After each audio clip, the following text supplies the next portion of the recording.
So good afternoon everybody and welcome to Bumps in the Boardroom. I'm Lisa Barnwell and this is a global conversation on the pregnancy advantage for business, and today we're welcoming Dr Victoria Bourne. And before I introduce Victoria, I just wanted to explain a little bit about Bumps in the Boardroom, the concept of the event and how I came to do it. And just as the theme, I'm every day just sharing a little excerpt from a book that has inspired me to pull this event together. And today I'm going to be talking about The Heart in the Womb by Dr Amali Lukamaj.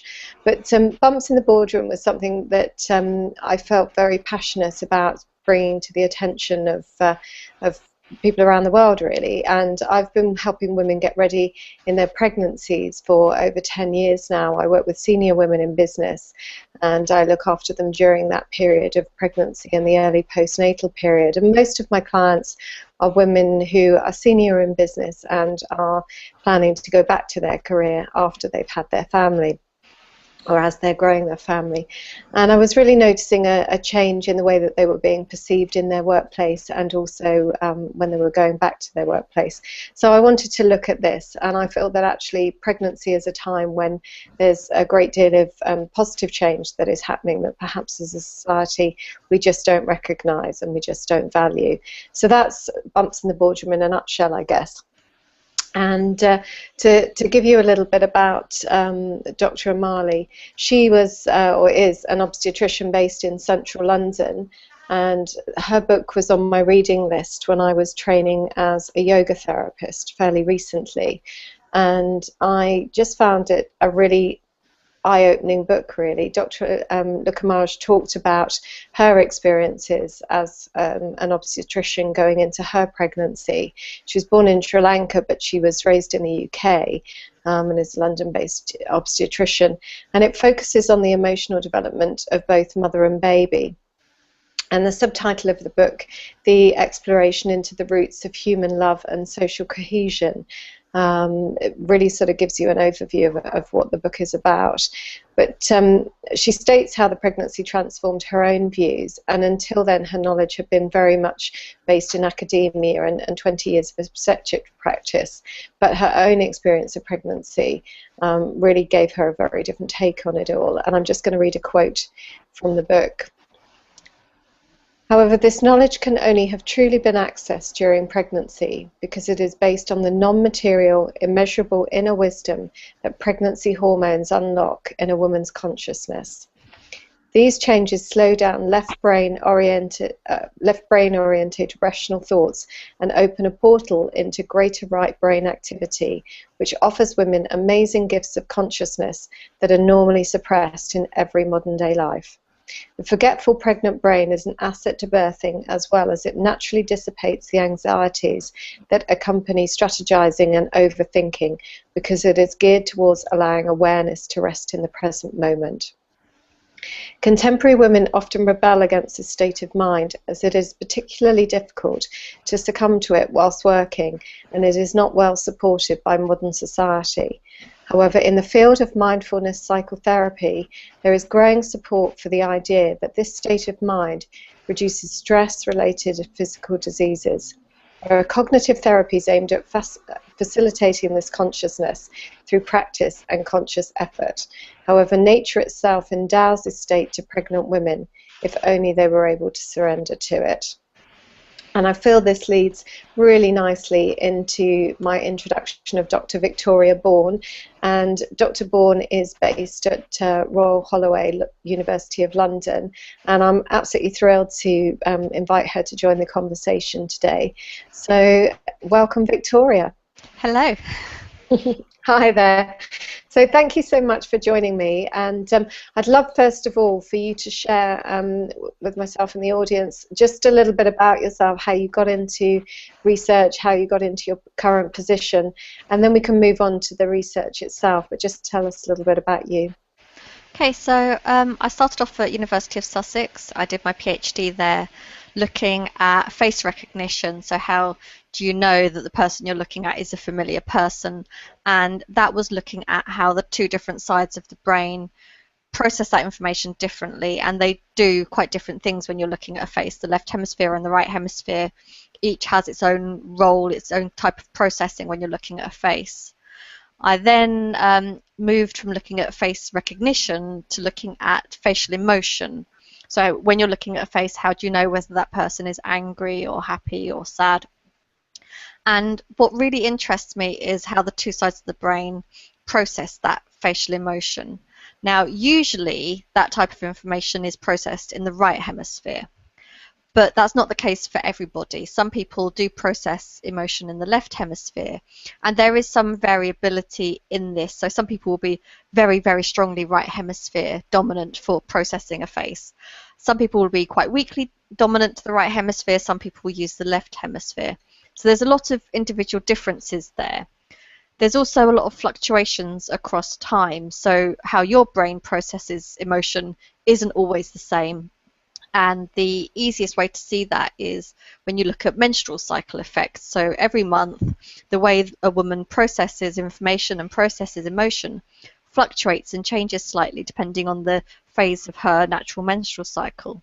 So these things are quite fluid and they do change a lot. And that's the research that I've done for the last 10 years, looking at things like sex differences, gender identity, prenatal hormone effects, handedness effects, depression, anxiety, a whole range of different things, trying to understand how we can explain this variability of processing of emotion in the brain.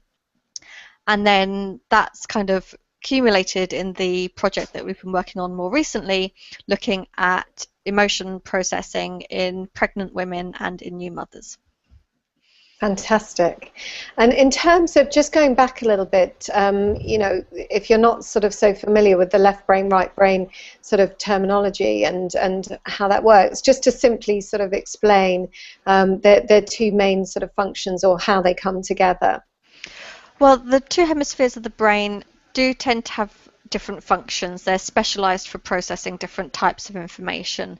And if you look at it on a very sort of broad level, the left hemisphere tends to be processing more holistic type information. So it processes emotion, music, humor, those kinds of more broad global processing type things.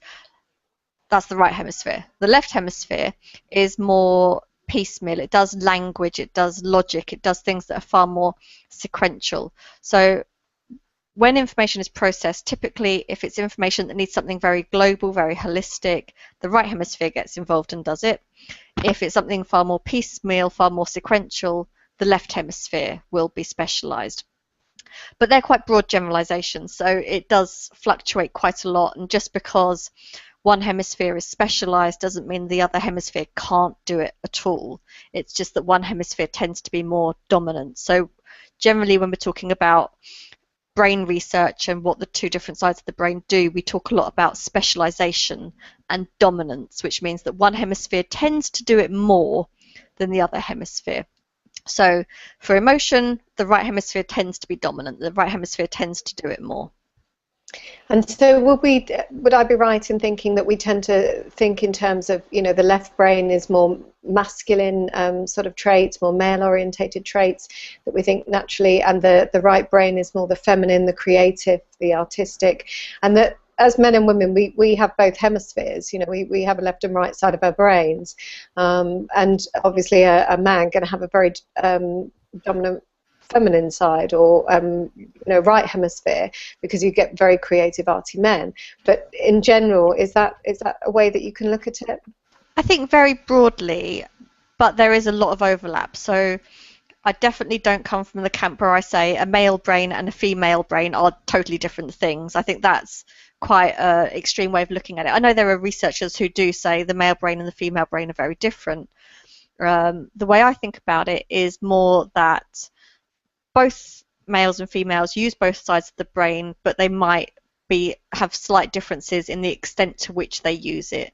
So males may tend to be more inclined towards the left hemisphere type functions, whereas females may tend to be more inclined towards the right hemisphere functions. Now, whether that's because their brains are different or whether it's because society encourages them to use their brains in a particular way and encourages male towards the more kind of functional, logical, sequential type stuff, and encourages females towards the more emotional, the more holistic. Who knows whether it's a societal thing or a brain thing, but there does seem to be some difference between males and females. Yeah, I mean, I think things are changing, and I've got a conversation later in the week with 3M, which is a predominantly sort of engineering company, and you know, I know they're working very much with the whole sort of diversity and bringing more females in to learn more traditionally male-orientated subjects. And I think that's the thing now, we're blurring the lines, and it is very much about how we can all, as males, females, just as human beings, you know, we're getting away from gender. It's you know, I'm really looking at, okay, what does each brain have the potential to do? What does it do naturally, and what has the potential to do? And that's what I'm really fascinated by, and I think that's what your research leads into, isn't it? Definitely, and I think these things start so young. If you look at the toys and the clothes and everything that's marketed towards children, and it's those early years up until sort of puberty hits where the brain is really forming and you're developing your whole brain structure and the way you use your brain. And when children have such strong sex roles enforced upon them in childhood, I think that encourages the brain maybe to develop in a particular way. It encourages them to use particular parts of their brain more than others. So I think the differences in the brain may actually end up being more societally inflicted rather than actually differences between male and female brains. Which is really interesting. And I think, you know, the way that we raise our children, the way that we parent is all being reviewed now as well. And, you know, I know there's a lovely book, Raising Happiness, which looks at less on achievement and targets and goal setting, and more on the emotional sort of happiness and finding your passion. And I know myself, you know, work is so much easier when it's something that you're passionate about, and you know, it's something that you can't necessarily explain, but it's just something that kind of floats your boat. It's just something that works for you. You know, and then work becomes, you know, much easier. I can focus on something I'm interested in for hours, you know, and lose track of time when I'm doing a project. But if there are other things, if you ask me to sit down and, you know, look at my tax or something, I mean, I'm running up to make a cup of tea in 2 seconds. So, you know, and it just doesn't grab me. So fortunately, I've got a lovely accountant. But, yeah, so in terms of the potential of the brain, that's obviously what we're talking about today, and the potential of the pregnant brain or the pregnant mind.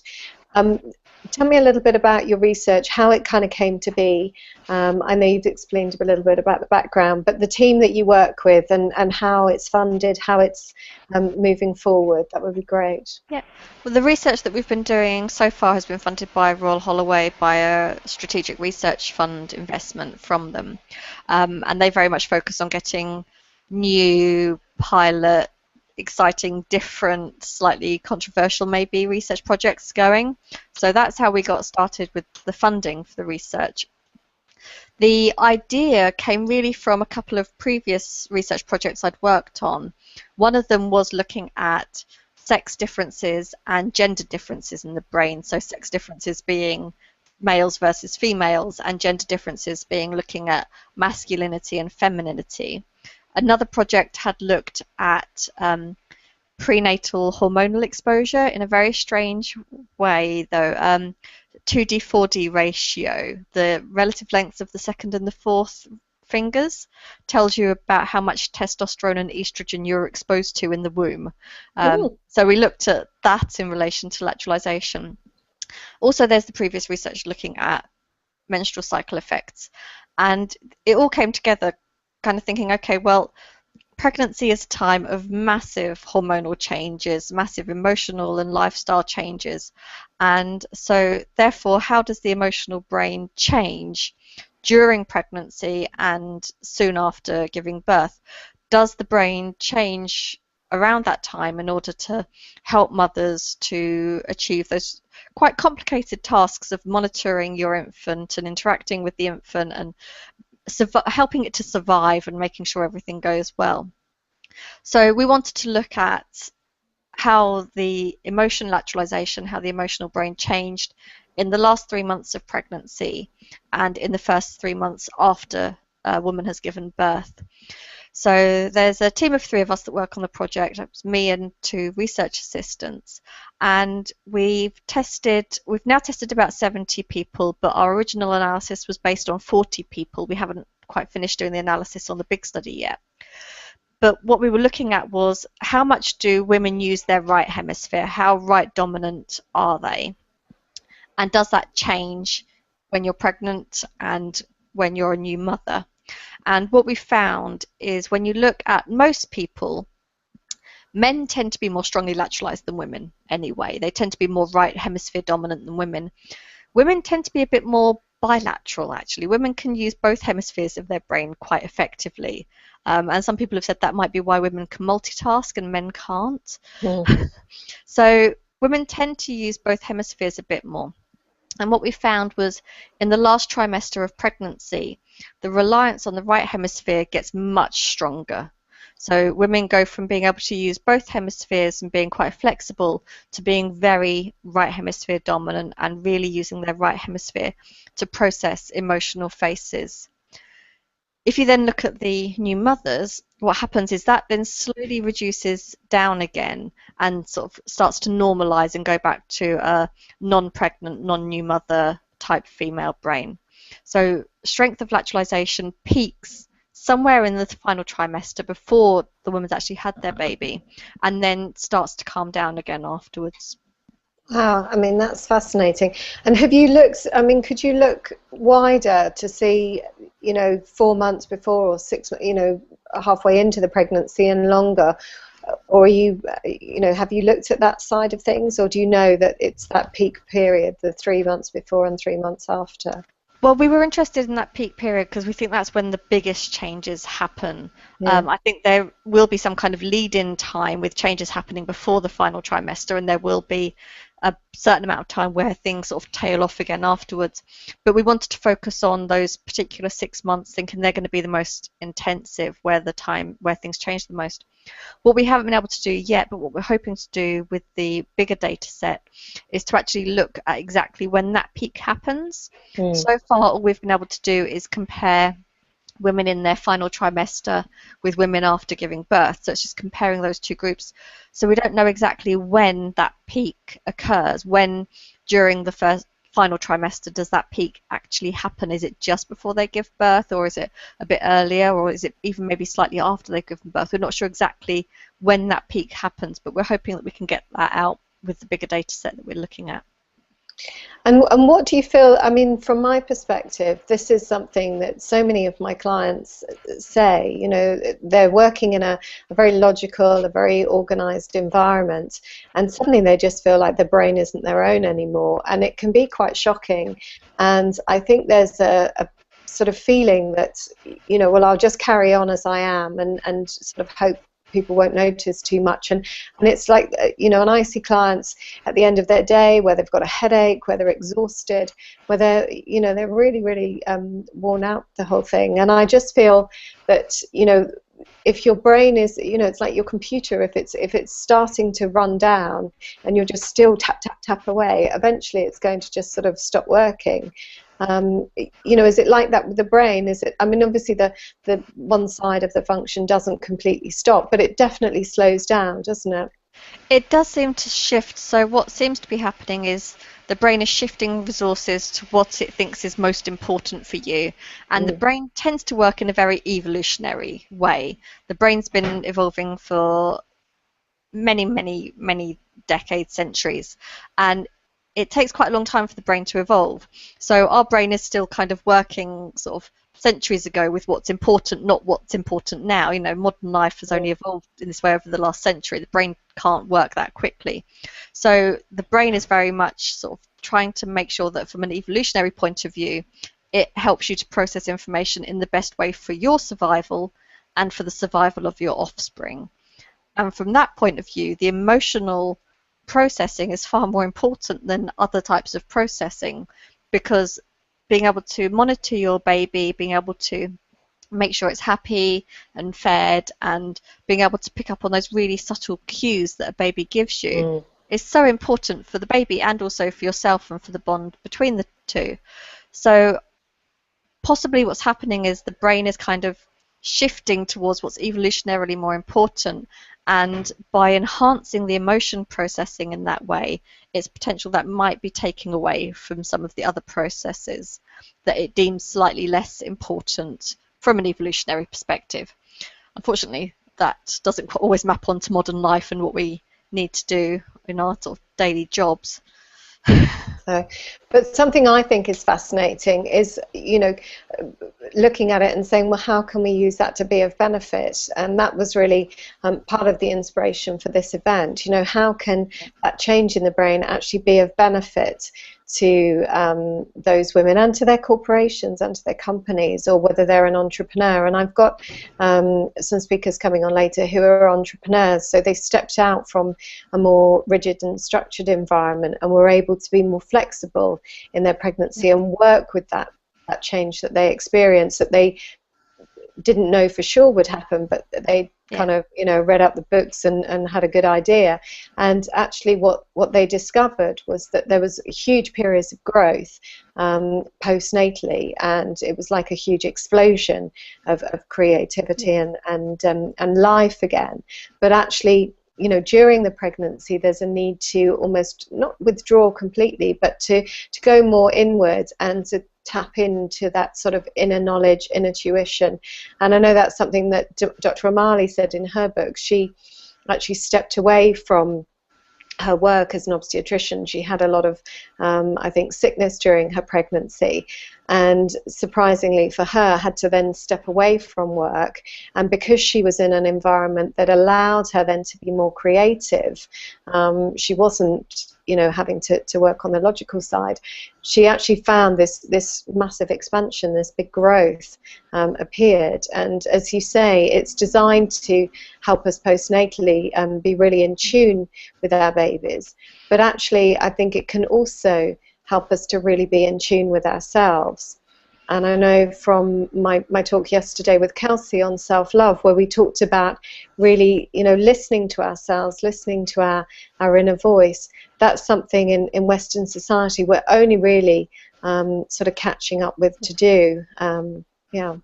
And I think previously lots of the research looking at the effects of pregnancy on the brain were looking more at the negative side of things, so looking at increased forgetfulness, difficulties with memory, fuzzy-headedness. There was a study released this year in Canada showing that women are more likely to have a car crash in their second trimester, and they had all these weird implications about not paying attention and being sleepy, and it's always such a negative story. And I think that what our research is doing is sort of showing the positive side of the changes in the brain. And okay, there may be some changes that take away from what you previously had, but you're going to get some new abilities, and abilities that you already have will be enhanced rather. And I think if women are aware of how those changes happen and what those changes will be, what different processes might be affected, then maybe they can harness them more effectively, not just for the baby and for bringing up their baby, but also for other functions such as in the workplace. Yeah, I mean, certainly things like problem solving, conflict resolution, you know, big picture thinking. I think all of those things, you know, from talking to my clients and from my experiences, have shown that, you know, that's really what can come about. And that's what perhaps corporations are not enhancing as much and not able to realize as much. And as you say, there is quite a negative connotation, you know, when somebody says, oh, you know, I've got baby brain, or she's got baby brain. It's not, it's often said in a light-hearted way, but it's not negative. It's always negative. It's not saying, oh, she's, you know, her sort of brain's shrinking down. And I think that's the thing is as I say, we don't value this creativity and the inner wisdom that's accessible to us. And I think that's, you know, would be amazing if your research can develop and go on to sort of, you know, work with that. And I know we were chatting off camera about sort of working with more corporates and working with more corporations. And it would be amazing if you know, one of the big banks or something wanted to get involved with you to actually support this research and see how you know, it happens to work with it, because I feel that you know, when we're supported, when we feel very supported in change, then it makes the whole process far more easy and elegant, you know, and that's what we're really trying to do, is actually, you know, the flow of pregnancy and the flow of returnship to work after, you know, should be a nice sort of ebb and flow, really, as opposed to, you know, a really jarred process. And I think if we can understand the mind and the changes, you know, in our physiology, then it would work a lot better. Definitely. And I think there is a lot to be done trying to understand what types of processes are enhanced through pregnancy. So there was work done by a different research group, which was part of what led into the reading for the project I'm doing now. And what they looked at was, when you're looking at an emotional face, if you have to make a decision whether it's positive or negative, how accurate are you? How sensitive are you to being able to identify that emotionality, whether it's positive or negative? And they found that women who are pregnant and new mothers are far more sensitive to identifying that positive, negative emotionality in a face. And that's got to have so many advantages, because that finding wasn't just for their own baby, it was for other babies, but also for adult faces. Slightly more subtle for the adult faces, but they did also get the finding for adult faces as well. So that shows that during pregnancy and when you're a new mother, you're more sensitive to facial emotions, so you can identify and you can pick up on subtle emotional cues, not just from your own baby, but from anybody that you're talking to. And that's got to have advantages in so many different aspects of life, including in the workplace.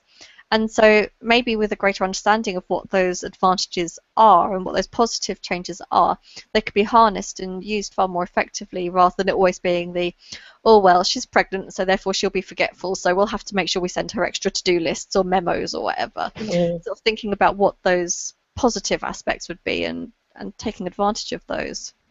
For sure, yeah, for sure.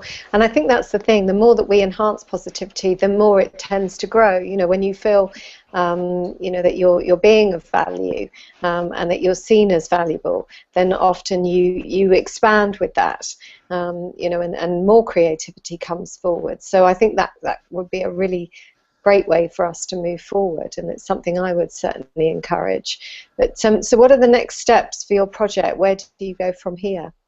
We've got a few different things that we'd like to do. One is to look more at the timeline in terms of how that change and naturalization occurs, exactly when it happens, when does it peak, how long does it take to calm down, how long does it take for the brain to normalize and get back to being as it would be pre-pregnancy. And that, I think, is really important to try and understand that timeline. Another thing that I think it's really important to look at is how these changes might be influenced or might be related to stress and depression and postnatal depression and anxiety. We know from previous research that in the general population there is a relationship between how emotion is processed in the brain, and that's done slightly differently for people who are very high anxious or for people who are experiencing low mood. So given that also there's a lot of research into postnatal depression and the impact of postnatal depression, is that change in emotion lateralization for women who have postnatal depression different to those who don't have postnatal depression? So that might help us to understand maybe some of the neuropsychological mechanisms that are underlying postnatal depression, what's actually going on in the brain for a woman who has postnatal depression. And then the third thing that we want to follow up on is to leave it a little while and then go back to the babies and have a look at how the mother's emotion processing when she was pregnant or a new mother, does that impact on the child's development and the child's bond with the mother, and trying to sort of see the longer term impact of those changes on the brain for mother and baby. So I think those are the three main areas that we want to pursue further. And is that all, has that all got the green light to go ahead? Is that all in place? It's relatively in place. We're all fine for it in terms of the structure of the project and ethics and everything. It's mainly the funding that we're working on now to be able to do it. Yeah. Yeah, well, that's always the issue, and I think, but if you can show the benefits and show how it can affect the bottom line in a bigger picture way, then I'm sure that will support you know, your bid for that. And I think that for me is the point of research, is showing how it can actually really be of benefit and how we can utilize that in our everyday life and how we can understand a situation more, because as you say, the brain has evolved, you know, slowly really over many years. And you know, we're going at a rate of knots now. You know, we have access, the fact that we can both be sitting here today and having a conversation, you know, in completely different parts of the country. And you know, I've got people who I was on yesterday with somebody in Canada, I've got somebody from Australia. You know, we can have these conversations, so we're moving you know, faster and faster in every sense, you know, in our lives. So I think it makes sense for our brains to, you know, kind of keep up with that, but also for us to understand, you know, their real purpose. Because I think sometimes we lose sight of nature, and Mother Nature, I think, is pretty incredible and pretty clever. And actually to step back and sometimes think, okay, what is the real purpose? And as you say, rather than getting caught up in the whole sort of you know, process of what the brain's doing, just think, okay, well, what did Mother Nature have in mind for this? You know, and let's not fight against it, let's work with that. And it makes sense that those changes are going to happen through pregnancy. It can't just happen, switch a button when you give birth and suddenly everything switches from being work-oriented to being emotion and baby-oriented. You know, your brain needs time to adapt and to make those changes and to get used to that emotionality. And so that seems to be what's happening with the changes through pregnancy, is your brain's preparing so that once the baby arrives, you're all ready to go with those emotional interactions and those very heavily emotional interactions. And it makes sense that your brain takes a while to make those changes. I think one of the things that's interesting as well, thinking about it from the mother's perspective, is for mothers to have more of awareness about what changes happen. Again, so much of the talk about baby brain is about forgetfulness and fuzzy-headedness and clumsiness and all those other negative things. And those things are quite obvious to you as a person, but maybe the more emotional things aren't always so obvious to you. So maybe if mothers are more aware of what the positive changes are as well as the negative changes, then maybe negative changes might have less of a negative impact on women. They might be less worried about, you know, losing their brain and losing the way they think, when they actually realize that, okay, some things are changing, but some things are changing for good as well as the things that are seen as being the negative changes. And I think women really aren't aware of that. No, for sure. And I think feeling that, you know, it does come back. I mean, I had a client recently who said, you know, it took her kind of a year before she really felt that, you know, she was back to her old ways of thinking. And, you know, I think that's the thing, is we are given a period to take off as maternity leave, but you know, everybody chooses to use that in different ways. And you know, I have a lot of clients who work very late in their pregnancies and then expect to make a very quick transition to giving birth and having their baby. And that's I think the biggest thing that I feel quite strongly about is that actually not allowing time for that transition, not allowing space for that transition, actually doesn't serve a very good purpose. And although the desire, I'm sure, comes from wanting to do a good job with your company and sort of showing up as long as you possibly can, but also because you want to spend the maximum time with your infant when they arrive. My experience is that when clients, for whatever reason, step out of the workplace sooner, you know, maybe 6-7 months, and actually have 2 or 3 months to actually transition, they actually come to birth feeling far calmer, far more ready, and far more in a space to cope with that change, and actually tend to have better birth experiences, a better outcome, and then move into the postnatal phase more easily and more effectively, and their kind of return back, as it were, seems far more smooth. And I think that's my real focus for this, is I just find that I know myself through going through a transition. You know, I haven't been through a birth experience. I've actually been through some bereavements, and the very first one I had, you know, was very shocking, and I didn't have a lot of time. I just had a couple of weeks off, and then I was back, and yet everything in my world had changed. And more recently, I went through an experience about 18 months ago. And this time I just thought, okay, my head can't take all of this in, and I'm going to step back. I'm just going to withdraw, and I'm just going to allow whatever needs to happen to happen. And I gave myself that time and space to process. And actually, I feel now that my recovery and my return is far more balanced, and it was a much smoother transition. It was a very painful process, but it was a much more effective transition. And I think that's also what's given me this sort of insight and this focus on this topic. Yeah, and I think that's one thing that our research very clearly shows is the changes that do happen to the brain during pregnancy. The changes don't happen suddenly in the 1 week before giving birth or when you give birth. These changes are happening from potentially quite early on in pregnancy.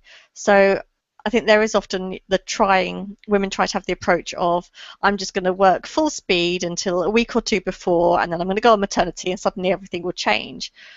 But the brain is changing far earlier than that. And I think that's where some of this conflict comes in, is you're still really embedded in the work situation and needing to use your brain in a very work way, but your brain's changing in preparation for the baby arriving, and those two things really conflict, and that's why I think lots of these difficulties can occur. So I think And that I guess that transition is important. Definitely. And I think we focus a lot on the physical signs of pregnancy, that we can see. So, we can recognize that someone, their bump is getting bigger, or they're starting to get maybe some little aches and pains and things. And we sort of think, okay, well, perhaps you need to slow down, but we don't really give any focus to the brain and allow it that space for the transition. And, as a society, I think mental health and mindfulness is something that's becoming much more prominent now, and bringing, coming much more to the fore. And I know I'm a huge fan of Arianna Huffington and her recent book Thrive, where she talks about the third metric being well-being and mental awareness and mindfulness, and cites many CEOs now who start their day with meditation and some mindfulness. And I think it's all moving in that direction, where we actually value our brains far more, and we're starting to recognize them as a valuable commodity, as it were, as opposed to all being just about the physical body. And I think getting the balance right. I mean, I see a lot of my clients who are very physically fit and well right up until their pregnancy. So I think they feel like they should be working. Well, I can still commute, I can still get about, I still should be doing these things. But as you say, if we actually acknowledge the changes in the brain and take that in its, as the focus, then actually we might look at it quite differently. Yeah, definitely. And I think having women aware of these changes, and also the businesses as well, understanding these changes, could lead to quite different ways of women being treated in the workplace when they're pregnant, potentially. Because the assumption is that you'll keep doing your job exactly as you've always done it, but there might be other skills that you can bring that would be different and very complementary. So it could be a very interesting way to look at pregnancy, and when you're in the workplace, is those new skills that you could potentially bring to the job. And what sort of things, I mean, I know my experience has been sort of conflict resolution. Clients have told me they've been very good at that. They've been very good at the kind of big picture thinking.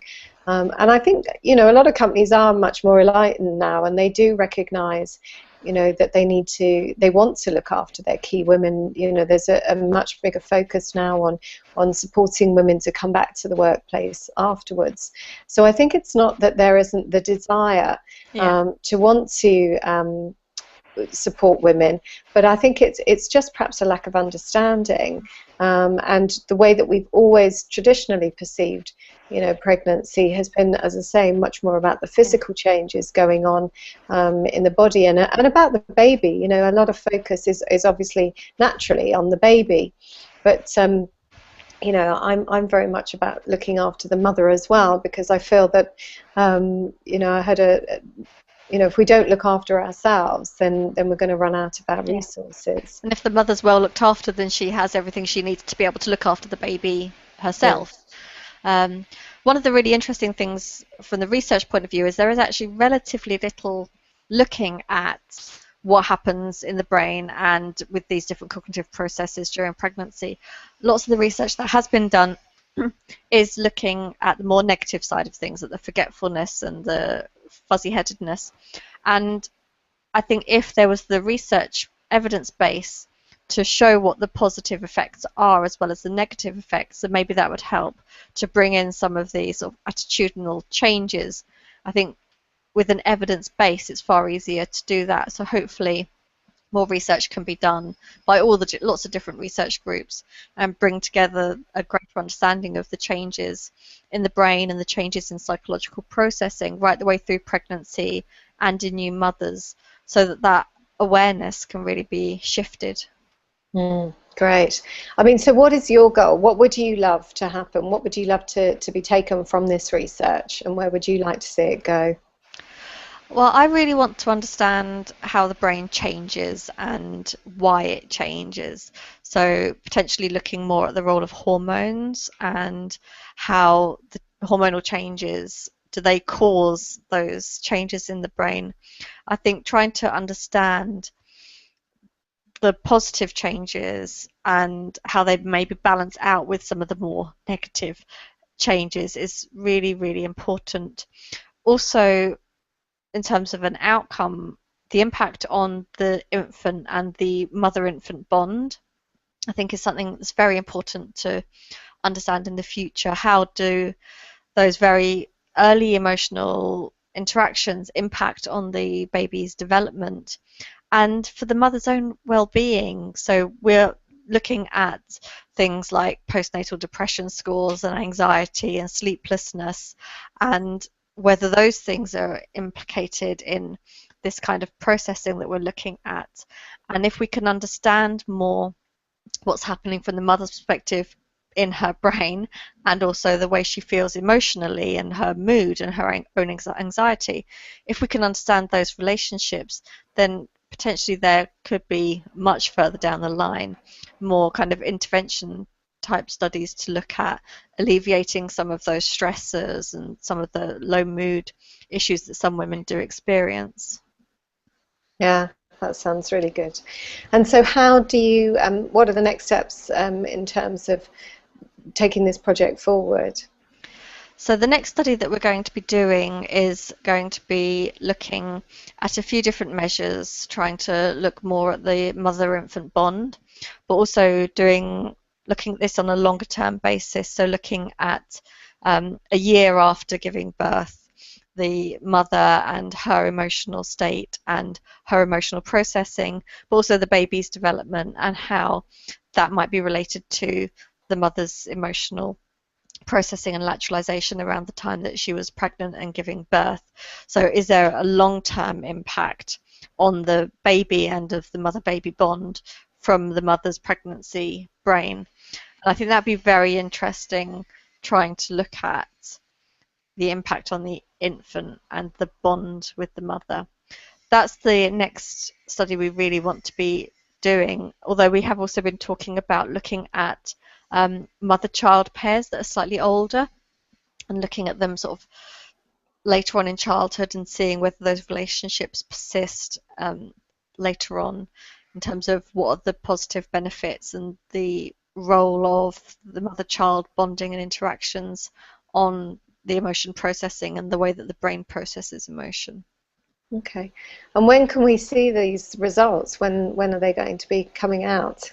We're just doing the analysis at the moment and we'll be writing them up over the summer. So hopefully towards the end of this year, beginning of next year, hopefully we'll have stuff in press.